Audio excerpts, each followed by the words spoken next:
Good evening, everyone. I'm Don Harmon, the President Pro Tem of the Senate, Democrat from Oak Park. A handful of us, Senator Andy Manar, Senator Heather Steans, and hopefully we'll be joined by Senator Toi Hutchinson, wanted to be available following the last press conference. We understand that we did not hear all that they had to say, but we certainly understood that they were trying to reframe what happened this afternoon in a light more favorable to them.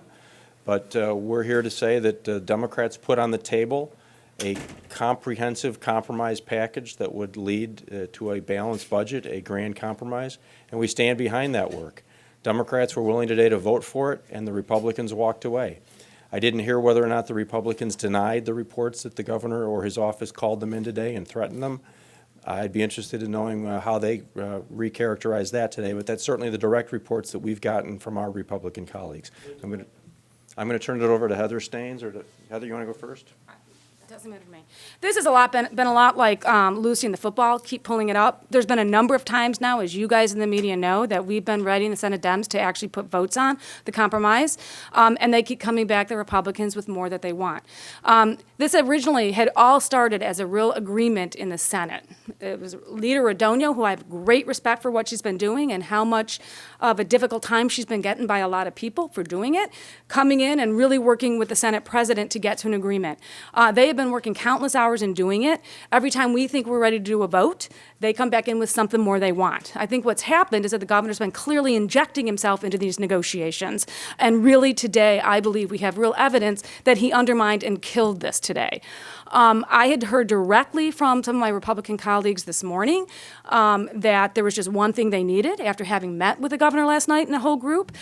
We worked today and had an agreement that the Senate President worked out on those agreements that they wanted. The one item to get to that agreement we understood. We thought then everything was fine. All of a sudden, it came up to something else he wanted. This has been the ongoing scenario of what's been happening, is every time you get there, they keep moving the goal line. And the governor doesn't know how to actually get us out of this. It's clear he doesn't want it to pass, or he wouldn't be working so hard to undermine it with the colleagues. And quite frankly, I think the Republicans at some point need to stand up and be willing to step aside from the governor and say, we need to end this for the state. Every day that goes by, we're adding $11 million into unpaid bills. We're well over $12 billion right now. We are literally decimating the infrastructure across the state for human services, for our higher education universities, for all sorts of the domestic violence are getting no funded. They're having to close down. Item after item of things that are getting seriously hurt. And instead of actually helping us get something on the board to yes, the governor keeps killing it every time we're close. I'm tired of the games that's getting played here and think it's really been doing a detrimental service to the state of Illinois. Andy Manar, 48th District. Let me begin by also being complimentary to Leader Rauner for her sincerity and her work with the Senate Republican caucus, along with our leader, President Cullerton. They started down this path a few months ago, as everybody knows. The grand bargain bills were filed, I believe, on January 11th. Was the first look that we got at what their work produced. And I think that, from my perspective, was a good move on their part. Today, though, what happened, I think, is a complete reversal of what both leaders set out to do on January 11th when they filed the set of bills that are pending today in the state Senate. Everybody knows that we've taken great efforts and many meetings and countless hours to get a school funding bill to a point to where we can achieve a bipartisan majority. And I think the work that I took part in over the last couple weeks is indicative of what we saw today spell out in the state Senate. So I'll tell you a quick little story. Wednesday mornings in the Manar house is bacon and eggs. So I made bacon and eggs, and I got in my car, and I drove to Springfield with the absolute belief that there was a bipartisan agreement on school funding. Absolute belief that there was a bipartisan agreement on school funding. The only thing that changed between the time that I left my son eating his bacon and eggs and got here in Springfield and was given the news that there is not a bipartisan agreement on school funding is the element of Bruce Rauner being injected into the conversation. That is the only thing that changed in the state Senate today when it came to Senate Bill 1. I believe that this is a difficult issue, along with workers' comp, along with the spending bill, along with the other things that are part of this package. School funding is as difficult as any of them. They're all difficult. And I believe that the Senate Republicans wanted to have an agreement so that we could have a bipartisan vote. That work was complete. The only difference today was that Bruce Rauner began to pick up the phone and call members of the Senate Republican caucus. Absent of that, I believe we would be standing here today with a package of bills that would have been advanced out of the Senate. Well, Senators, I believe the yoke's on you. Sorry. I think if the governor. Lighten the read this mood, room- thank you. It's a gift. If the governor read this room, he would say. Dave, you already got me once today, so. He would say, oh, no, I'm not changing the rules at all. I've wanted a permanent property tax freeze all along. I've been talking about that for 3 years. I haven't changed my way on that at all. A permanent property tax freeze is what it's about.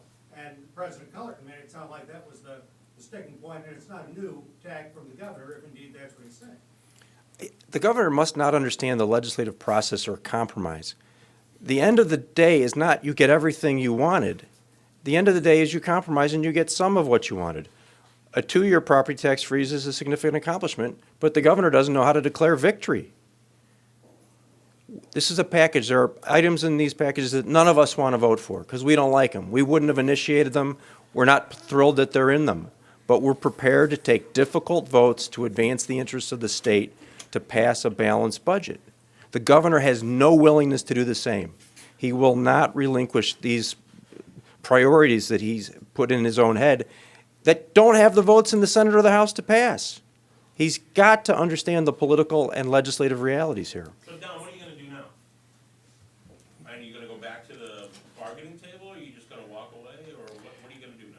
We've set the ceiling in terms of what the Senate Democratic Caucus is willing to do. We've gone far beyond where we thought we could go to try to reach a compromise in the middle ground. That offer, as I understand it, remains on the table, but with each passing minute, it's more difficult for us to maintain our majorities.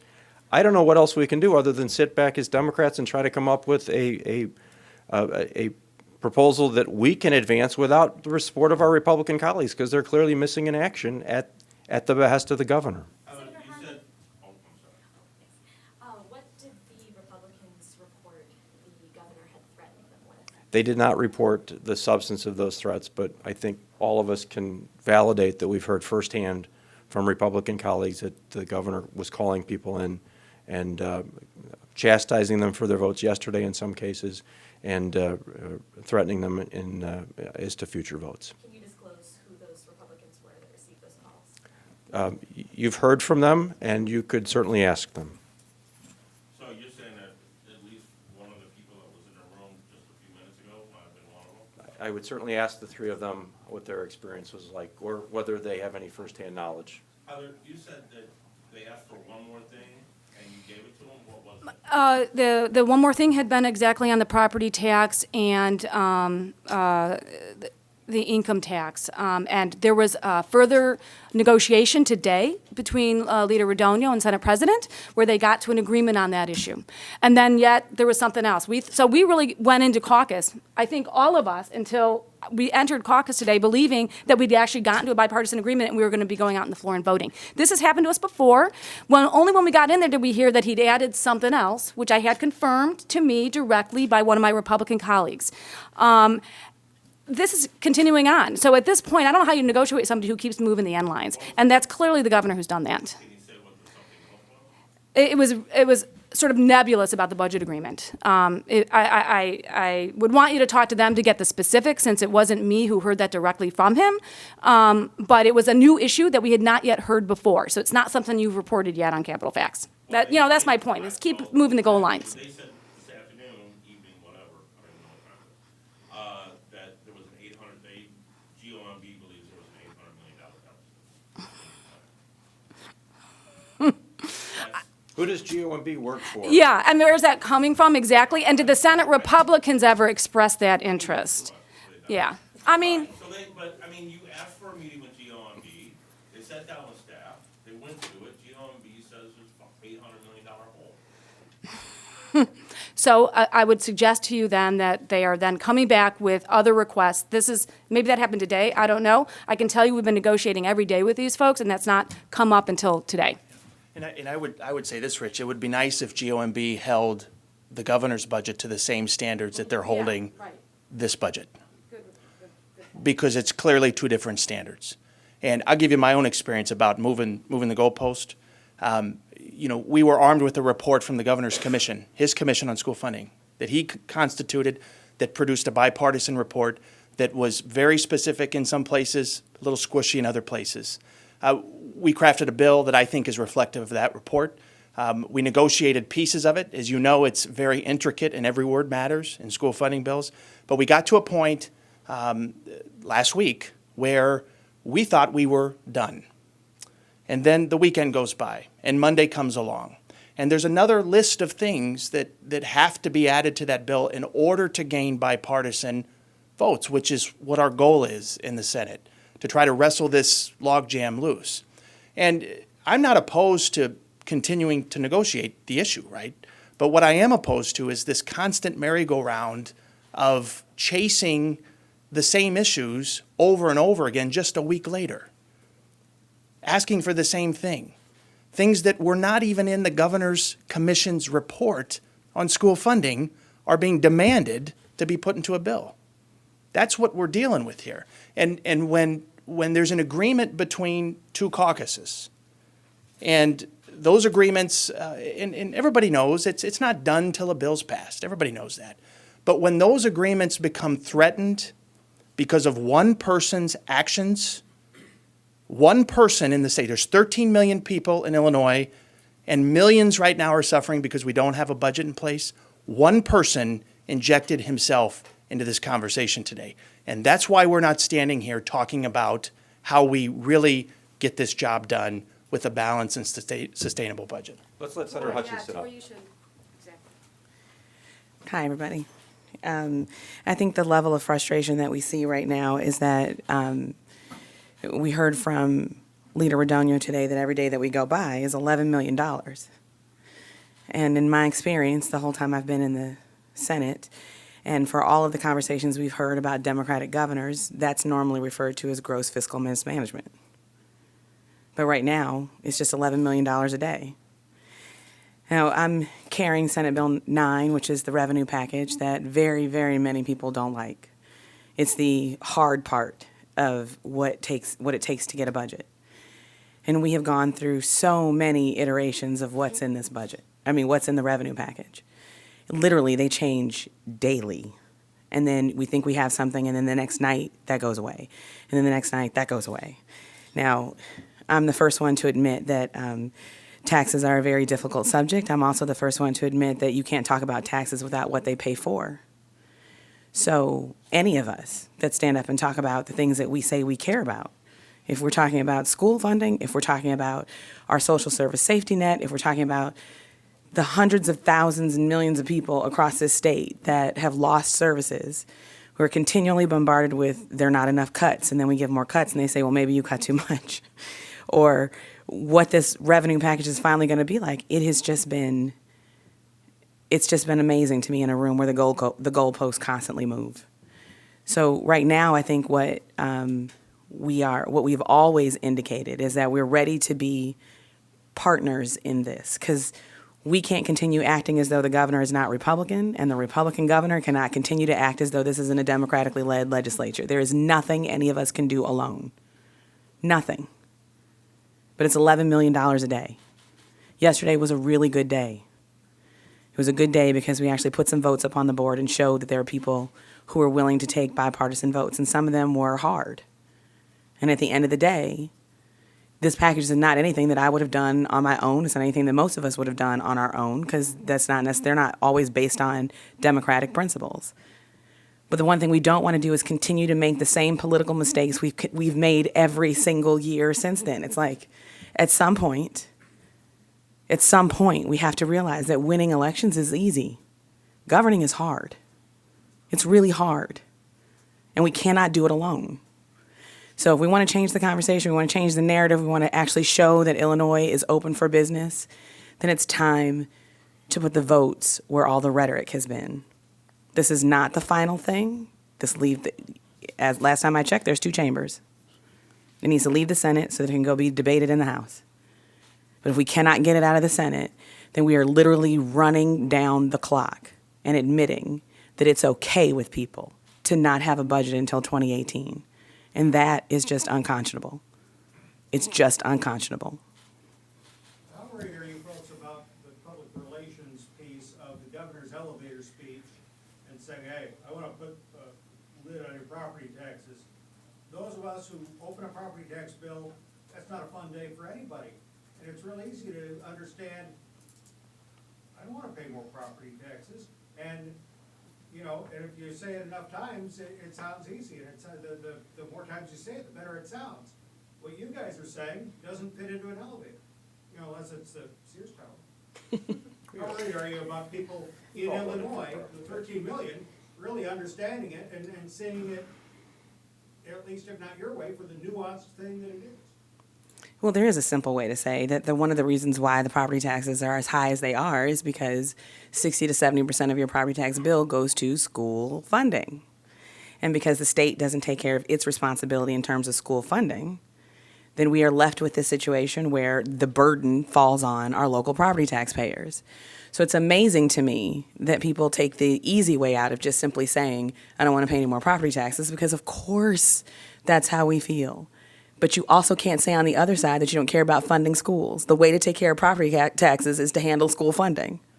Now, we have some very poor school districts across the state. And the thing that is so hurtful to those of us who have schools that are in deficit spending, and nearly 40% of our schools are in deficit spending, is that we have people in wealthy districts with schools flush with reserves behaving as though it's just fine for us to hurt those poor school districts even more. At some point, we need to be thinking about these kids as though they're all our kids, not just the ones in our individual districts, but that they're all our children. And that Illinois is not going to have a properly funded school system until we take responsibility for all of our children. The easy things have been done already. The hard stuff is what's left. That's why it doesn't fit into an elevator.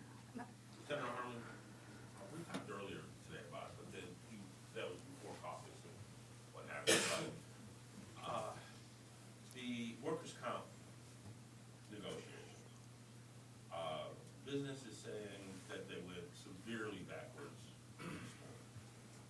That proposals were made, amendments may have been introduced to pull some things out of an agreement that they thought that they had. We discussed this earlier. You were unaware of anything. Are you aware of anything now? I am not aware of anything now. I have not been involved directly in the workers' compensation negotiations, but my understanding was that there were more requests made and there were attempts to accommodate them, but there was not a retreat from the status point we'd agreed to. What's your level of confidence the bill would have passed today had it gone to the vote? Which bill? I know that the Democrats had more than the expected number of votes coming out of our caucus to support the entire package of bills, but we needed Republican votes, especially on the difficult ones, and those votes weren't there today. I've heard a Republican senator say we're the only game in town, meaning, you know, the House Democrats are not doing anything. Is the House giving your bargaining power away? This isn't a game. If that's the way they're viewing it, then shame on them. We have not had a budget in 2 years. The people across the state are hurting because of this. And we're playing games? That's inexcusable. We have got to force people to focus on what really matters here. That's our colleagues in the Senate, it's folks in the House, and it's the governor. We've got to get everybody's attention on this, but we're not playing games. There's plenty of time to play games during election season. We can't afford to do it right now. Senator Hutchinson, I think Senator Steans mentioned that the governor had some qualms about income tax. Do you know what the qualms were about income tax? So I know before this it was all about property tax. Well, we've heard it was workers' compensation, then it was property tax, then it was portions of the revenue thing, then it was back to property tax. Now I'm hearing workers' compensation again, and now we're back to revenue. So I'm not really sure exactly what the final issue is on what the exact problems are. I do know that the package that we put together was designed to raise $6.2 billion to get us through the rest of 17 and to create a balanced budget for 18. I know that every day and week that we go by, we're not going to be able to have the retroactivity piece, which means we are threatening 18's budget. Would you be willing to lower that $6.2 billion revenue goal and the, 7.7 that you passed yesterday in order to, in the name of compromise? Or is that, it can't cover the things that you are? Lowering the revenue estimates right now is not enough to cover what it is we are obligated to do. So when we hear that Illinois is careening from crisis to crisis because we are operating under consent decrees, we are operating under other court orders, we are operating on appropriations that are happening absent the revenue to handle it, this is what you're seeing right now is the cost of chaos. It's very difficult to manage chaos. And so at this point, we are trying to strike a balance between compromise and good public policy. So one of the things that I heard over and over and over again when we passed the income tax to 5% in the first place was that it was job killing and it was going to destroy the state. Then the income tax rolled back on January 1st, 2015. And what did we get for that? We lost more jobs. The single best thing we can do for every single business in this state is provide economic stability and certainty. That's the single best thing we can do. Right now, people cannot plan. They have no idea what to expect. Even if we were to somehow compromise to a way where the revenue estimates could be lowered, we'd all have to look in the mirror, take that vote again, and realize that we have cut and cut and cut on the backs of people who can least bear to afford it. They cannot bear this anymore, and we're doing this on the backs of people who cannot bear it anymore. And if we could get our act together and recognize that these are not Democratic numbers or Republican numbers, it's just math. Every time you take a piece out of the revenue puzzle, you have to put something else in there. You want to add a new tax credit, you need to find some sort of way to pay for it. This revenue package has changed literally daily because we are trying to acknowledge that there are people with different perspectives than what we have. We're trying to acknowledge the fact that there are people who have different political considerations than we do. We are all trying to come to a point where we can recognize that the good of the state is what's at stake right now, and that we cannot keep careening from crisis to crisis. We need stability. Our ratings agencies have said that. Our families have said that. Our businesses have said that. Anybody who says that Illinois should run like a business, this is not the way you do it. But isn't, and I would ask Senator Steans, walking away because you believe that he pulled the rug out from under you one more time, and doing what Senator Harmon suggested a little earlier, maybe running your own package with Democratic principles and forget about it, you're not going to get Republican votes anyway.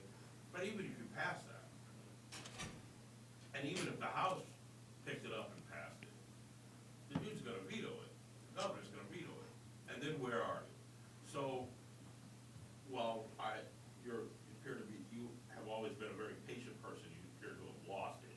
Patient, not yet. You're reading my body language well, Rich. I don't want to see you. My husband doesn't like it either when it happens. But I guess what I'm asking is, maybe the Republican he talked to was right, they are the only game in town, and maybe you just gotta swallow again and go back and try to get another bill, because if you go off and just do a press pop bill for Democratic principles, it ain't going anywhere anyway. So what's the... So I believe we're going to file what we thought the agreement was, all the various amendments, and we're going to file that so everyone can see what it was, and that we did, in fact, make additional changes today to get to what we were told. I know I was to my, in person from Republican colleagues, was the one more thing that was needed, and we negotiated around that to get there. My elevator speech is, Governor, do your job. I mean, we have been without a budget since he's been here. I don't know how you live in good conscience and go to sleep at night with devastating the state the way you are. Truly, I don't. That's why I've tried to be patient, because I feel so strongly that we need to be standing up and doing the right thing for the people of Illinois. Right now, it is a self-made problem that has been generated in Illinois. We've been doing it to ourselves, our politicians. You wonder why we're so unliked right now. I've never seen numbers the way you have and it's everybody. The state of Illinois, the people in Illinois, you poll them, they don't like Republicans, they don't like Dems, they don't like any of us, nor should they, because we're not doing our job. And it all starts with a leader. The governor is not doing his job and not getting a budget. Instead, when you finally have the Senate stepping up and negotiating in very good faith to do that, he interjects himself and makes sure we don't actually get it done and up on the board and voted. We did have an agreement, I believe. We all thought we were going in there to vote. And yet, once again, there's something else he adds. And the reason you're seeing this is, there's only so many times you can have any faith that you have a trustworthy negotiating partner when they continue to pull up the football. It's just, I literally had people telling me we were good to go if we got this. We got it. I assume we're good to go, and yet again, they pull the football. I think we have it out there. I'm hoping that the Republicans will come back and say, yes, we're going to be willing to put some votes on this. We're never going to walk away. It's too important to the state of Illinois. I'm not suggesting that. I am suggesting that you can't negotiate like this. I'd love you to go and ask the Republicans, if we were going and talking to the House, how would they like that? That was never the deal. We were working here, Senate Republicans, Senate Dems, on an agreement. And it's time to actually stand up and actually put some votes on this. I think we've been operating in very good faith and have never been the ones walking away from the table in any of this. And I do think that, every day that goes by is another horrible day for the state of Illinois, and many people are actually feeling the pain on it. And it's unfortunately not enough of us in this Capitol are feeling that pain, and we need to start feeling some pain from folks, or maybe we'll never get this done. The easy way to say no down here is to say, oh, just one more thing. We're done pretending just one more thing means just one more thing. The governor and the Republicans said no. They've been saying no for weeks and weeks. I don't know how many times we stood up on the floor and said, we're not going to vote today, we'll vote next week. It's always one more thing. One more thing means no, and that's the message we heard loud and clear today. Does that mean that your last and best final offer now, this is no more compromise, you've reached your capacity? We have stretched and stretched. I think, as Senator Steans mentioned, we're going to file these amendments today that reflect what we understood the agreement to be. I think we'd be hard-pressed to move beyond that in any way, shape, or form. So is the grand bargain on life support, DOA? I mean, how would you? Ask the Republicans that. Ask the Republicans. Ask the governor. We're here. We're still in the building. Well, they say we just need to work out a little bit more. And they We want did- That's no. 20 That's a grand. no. You're heaping all this criticism on the governor, but, there are some that theorize that Speaker Madigan doesn't want an agreement either. Is that, going forward, if, this gets back on, Democrats were ready to vote today in more than enough numbers to pass the package with Republican support. It wasn't the Speaker. they're both supposed to be excluded from, it was. The Speaker's not involved. We're not running shuttle diplomacy to the Speaker. You have to talk to our Republican colleagues about just how involved the governor's been and for how long. I have one more question. And I will stop that. What they're saying on 2 is, first of all, they deny that they threaten anybody. There are conflicting reports on what that may or may not have been. And secondly, they said, look, you guys asked for parameters, you gave the speech, you gave me the parameters, and in their contacts with members, what they claimed they were doing was merely saying these bills do not meet the parameters that y'all asked for. Not threatening, not interfering, just saying they don't meet the parameters. Just one chamber. Informing them, I guess, would be the way that they describe it. Do you buy that? Or, can you at least see that that's how you see it as interference, they see it as just saying, you asked for the advice, and we're repeating our advice. These bills don't meet our parameters. They voted for those bills yesterday. And I would ask the Republican members on the other end of that conversation how they felt. Because whether the governor thinks he and his team threatened them or not, the reports that we've gotten from our Republican colleagues are that they were threatened. Can you speak to the nature of those threats anyway? I'll give you 50 million reasons why there's a threat out there. Thank you all. Thank you.